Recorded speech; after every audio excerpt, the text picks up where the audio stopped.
हिंदू धर्म में तुलसी का पौधा घर में रखने और तुलसी की पूजा का विशेष विधान है। वहीं तुलसी घर में रखने के साथ साथ ऐसा भी कहा जाता है कि शालिग्राम की स्थापना भी अवश्य करनी चाहिए। बिना शालिग्राम की पूजा के तुलसी पूजा पूर्ण नहीं मानी जाती है। ज्योतिषाचार्य के अनुसार तुलसी के पौधे में शालिग्राम विराजित किए जाते हैं, लेकिन ज़्यादातर लोगों को यह नहीं पता होता कि कौन से शालिग्राम की स्थापना करनी चाहिए। ऐसे में आइए जानते हैं कि कितने प्रकार के शालिग्राम होते हैं, शालिग्राम और कौन कौन से रखने चाहिए। कितने प्रकार के होते हैं शालिग्राम। हिंदू धर्म शास्त्रों में कुल 33 प्रकार के शालिग्राम बताए गए हैं।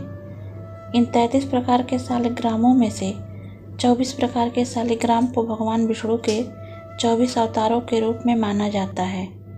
हालांकि शैव संस्कृति में इन शालिग्रामों को भगवान शिव का जागृत रूप भी कहा गया है। ऐसी मान्यता है कि सभी शालिग्राम को घर में नहीं रखा जा सकता है। जिन शालिग्रामों के घर में स्थापना की जा सकती है उनमें मत्स्य शालिग्राम, नारायण शालिग्राम, गोपाल शालिग्राम, सुदर्शन शालिग्राम, सूर्य शालिग्राम और वामन शालिग्राम मौजूद हैं। वहीं जिन शालिग्रामों की स्थापना सिर्फ और सिर्फ मंदिर में बताई गई है उनमें जनार्दन शालिग्राम, नरसिंह शालिग्राम, वाराह शालिग्राम और सुदर्शन शालिग्राम शामिल हैं। इन शालिग्रामों को घर में नहीं रखा जाता क्योंकि इनके नियम कठिन होते हैं। किस शालिग्राम को तुलसी में रखना चाहिए? तुलसी में शालिग्राम की स्थापना करते समय इस बात का ध्यान रखना चाहिए कि वह नारायण शालिग्राम हो, यानी कि एकमात्र नारायण शालिग्राम को ही तुलसी के पास रखना चाहिए। ऐसा इसलिए क्योंकि अन्य शालिग्राम लक्ष्मी के साथ मौजूद नहीं हैं। तुलसी को माँ लक्ष्मी का प्रतीक माना जाता है और ऐसे में तुलसी के पास नारायण शालिग्राम का विराज होना ही शुभ होता है। इस बात का हमेशा ध्यान रखना चाहिए कि तुलसी शालिग्राम रखने के बाद उनकी नियमित पूजा होनी चाहिए और रोजाना चंदन लगाना चाहिए। शालिग्राम रखने के नियम। मान्यता है कि घर में सिर्फ एक ही शालिग्राम की शिला होनी चाहिए।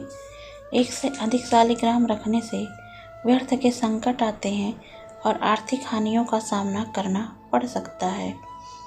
शालिग्राम की एक ही शिला की भक्ति भाव से घर में पूजा करनी चाहिए। इनकी पूजा के लिए हमेशा घर साफ सुथरा रखें और इसे विष्णु जी की तस्वीर या प्रतिमा के पास रखें। कहा जाता है जिस घर में शालिग्राम की नियमित और शुद्ध भाव से पूजा होती है वहाँ लक्ष्मी जी का वास होता है। कहा जाता है कि शालिग्राम की पूजा हमेशा नहा धोकर और साफ वस्त्रों को धारण करके ही करनी चाहिए। यही नहीं, पूजा के समय मन भी साफ होना चाहिए और किसी के प्रति बुरे विचार मन में रखते हुए पूजा नहीं करनी चाहिए। अशुद्ध मन से पूजा करने पर घर का विनाश और आर्थिक हानि का निश्चित होती है। शालिग्राम को सात्विकता के प्रतीक के रूप में पूजा जाता है। उनके पूजन में आचार विचार की शुद्धता का विशेष ध्यान रखना जरूरी है। धन्यवाद।